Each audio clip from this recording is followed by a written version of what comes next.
ऑलीवुड जगत को शक्त झटका आखि बुझिले लोकप्रिय कंठशिल्पी ह्यूमान सागर।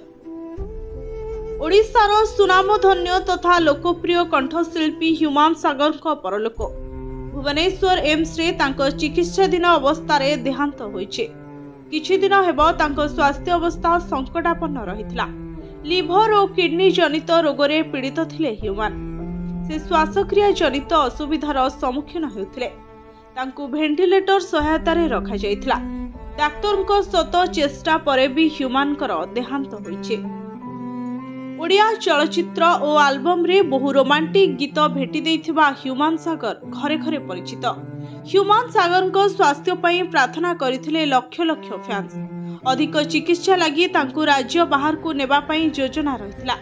एथिपई राज्य सरकार को सहायता करबाकू आकुल निवेदन करिथिले तांको मां और स्त्री।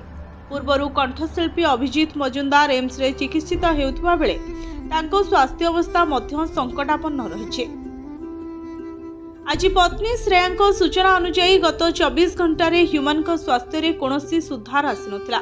स्वास्थ्य अवस्था नै डाक्टर सह आलोचना करथिले। किछि दिन तले असुस्थ अवस्था रे ह्यूमान सागर को भुवनेश्वर एम्स आईसीयू रे भर्ती करा जायथिला। तांको लिभर खराब थिबा बेले किडनी गुरुतर भावे प्रभावित होइथिला। किछि गत सप्ताह हेला कटकर एक घरोई हॉस्पिटल ले चिकित्सित हेउथिले। स्वास्थ्य अवस्था संकटापन्न हेबारु तांको एम्स स्थानांतर करा जायथिला। ब्यूरो रिपोर्ट जनता टीवी।